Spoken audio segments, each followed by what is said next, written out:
Ephesians 1:7. In him we have redemption through his blood, the forgiveness of sins, in accordance with the riches of God's grace.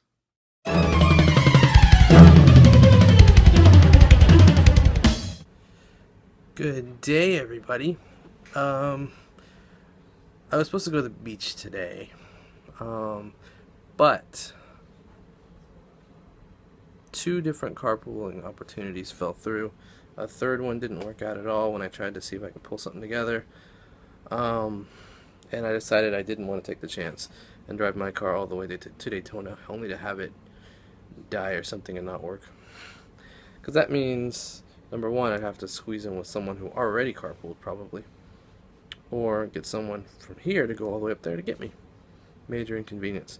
So I was planning on going anyways. I was like, I'm going to drive even if I can't. But I just thought about it and I was like, not going to take the chance. So I stayed around here all day, didn't do anything at all. Just now going to go out to get some food for dinner. Thinking about going to a movie later. I don't know for sure if I will, but it's a 9:40 showing of Jupiter Ascending, which is an interesting looking movie that I've been curious about, and so I might do that. I might not. We'll see. But right now, I'm planning on trying to. So yeah, I'm gonna go do that now. Hopefully, this vlog won't be too short, but it might be. I'll show you guys the moon tonight. It's full and bright. So I am in fact off to go see the movie Jupiter Ascending. I figured I'd take some time to look at the moon right before that. So I'll catch you later. Well, that was a pretty good movie. I enjoyed it. As I've said many times before, I love movies that kind of throw you into a new universe and you gotta figure out what's going on. Cool thing though, I was in line at the kiosk to buy it that way because they had the concession stand and the ticket counter together. So I was waiting in line and two people in front of me, they didn't have any idea what they were doing, and it took literally like almost 10 minutes to do it before the people in front of me finally helped them. So I missed the very beginning of the movie. I think it was only like 2 or 3 minutes. I'm hoping that's all it was. But the opening scene is at the Guggenheim in Bilbao, Spain. There's no way around it. I mean, I've walked around that building. I've been inside that building. I walked in front of that building so many times. They edited things, added like more windows, and made it look like it was actually like a place that's used for something besides a museum. But it was really cool to see that. I wish I would have seen the whole scene instead of coming in right at the end of it. But I was still like, oh yeah, that's definitely what it is. They added around it, but I saw the mountains surrounding Bilbao in the background, all of it. That was really cool. So I just thought I'd throw that in. I thought I'd throw this in there right here, right now. I'll give you guys a review of it, kind of a review of it, to close out my night when I get home. 2 minutes till midnight, 2 minutes till Easter Sunday. Alright, gotta go home. Alright, so here's the general idea behind Jupiter Ascending. We were shown this bigger picture of the universe, and there's a business transaction, like an entire industry that's surrounding the success of these three siblings we see at the beginning of the movie in front of the Guggenheim in Bilbao, Spain. Or sorry, on some other planet somewhere in the future. Or not in the future, but with futuristic building that is actually the Guggenheim. And then they kind of just leave us hanging, like wondering what exactly were they talking about. And then we're thrust into the main character's life back on Earth. Not a very glamorous life.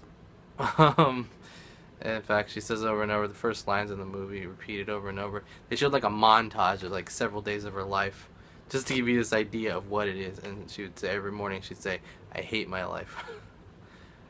um, Stuff happens. They we go back out into the other part of the story in the space. We find out that they're looking for someone for some reason. Turns out it's her. Her name, by the way, is Jupiter. Jupiter Jones. The name of the movie, Jupiter Ascending, makes sense in two reasons. The second reason meaning that we actually go to the planet Jupiter also. So, but Jupiter is not the planet; it's the person, because it's Jupiter ascending, and she's ascending to a place. So she's found, and they determine who they're looking for, and they want to kill her because she is the heir to the siblings that we saw earlier, their empire, if you will. She's actually their mother reincarnated, as they say, or what was the term they used? I can't remember. But apparently it's a thing in this culture and society.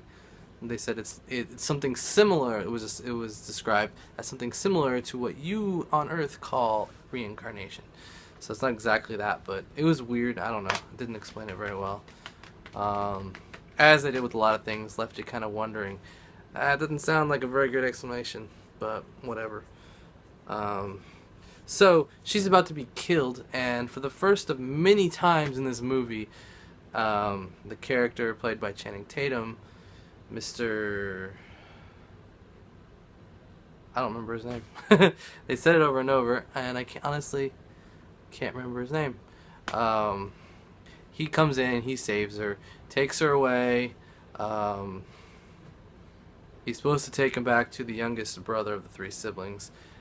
But something goes wrong. They're thrust into the middle of a war that he doesn't know what's going on. So he goes and finds a friend who happens to be on Earth, and who happens to be in a home that's covered in beehives, and bees are just everywhere. And they don't really explain why they have bees everywhere, but apparently bees recognize royalty, and since she, the main character, Mila Kunis's character, Jupiter, is royalty in this outer space hierarchy, the bees know this, and so they don't sting her, and they like float around her, and it's really weird. So this vlog is actually gonna be a little longer because I'm describing what this movie is. I don't want to give anything away, but honestly, it was at the Dollar Theater, and I got the impression that a lot of people, especially people I know, weren't really excited about this movie just because no one will ever talk about it or anything like that. Okay, back to the story. So he goes, he finds his old friend, his old war commander buddy or whatever. They find out she's royalty, and then they try to take her, but they try to keep her safe, but these bounty hunters show up, and they take her back to the sister of the three siblings, and they follow them there. Channing Tatum's character and his commander, played by, I can't remember his name. I know he's been on Game of Thrones and Lord of the Rings and 007 GoldenEye and National Treasure, and his name's gone. I just can't think of it. But based on those, you should probably figure out who it is. Anyway, so she's taken to her daughter, and she explains how this process works and how, like, genes are realigned in the exact same way. Then she'll look exactly like her mother, her previous version, whatever. and that they live to be thousands of years old because of a special liquid that they go into, and then she is taken to this place, very reminiscent of a scene from Hitchhiker's Guide to the Galaxy, Bureaucracy Nightmare. She has to claim her throne or whatever. So she does, and then she's taken by the younger brother.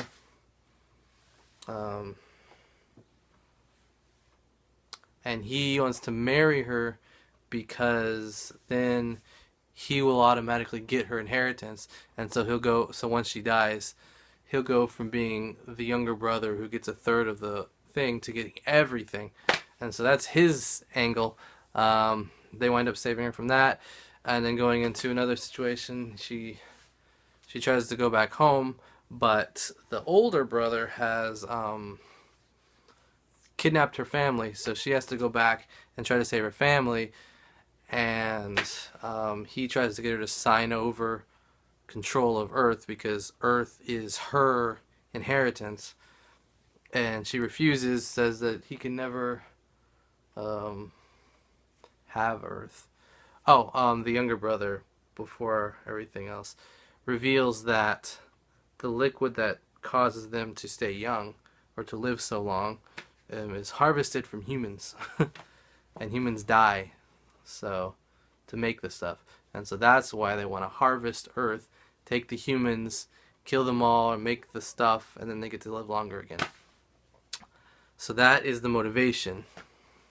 That is the true underlying cause of this industry. And so she decides that it's not worth it to try to save her family to doom Earth and everywhere else that she would have control of, or he has control of, until she doesn't let him have it, or something like that.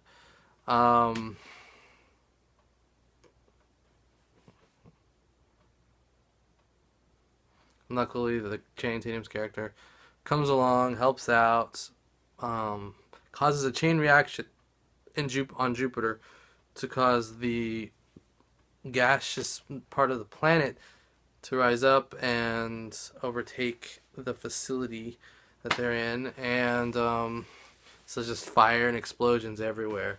He gets her family out, then he goes back, and meanwhile she gets cut off by the older brother, and they have this crazy fight where he's kicking her, beating her up, hitting her with a pipe, and then she knocks him down, and she starts hitting him with the pipe, and then the balcony they're on collapses, and it's just crazy to sit there and watch and try to follow what's happening and put the pieces together and things like that, which again is what I love so much. So this is gonna be another long vlog, actually. It turns out over 10 minutes for sure. So then she wants to go home, and she doesn't tell her family about what happened, and Channing Tatum's character sticks around, an alien on Earth, and that's about how it ends. Kind of spoiled it, not entirely. I mean, it's still a fun ride to go through, ride along through the process, figuring it out, going through it, experiencing it, and just I enjoyed it a lot, as I usually do in these kind of movies. Not a generic action movie or comedy, or even a generic sci-fi movie. It's a sci-fi movie that has its own flavor to it, and I enjoyed it for that reason. So I recommend it, definitely. And that's it. I came home, and now I'm ready to close this vlog. It's already past midnight, so it is Easter Sunday. My church is having a special Easter service during the Sunday school hour in between the two regular service times, but the regular services won't be there, just the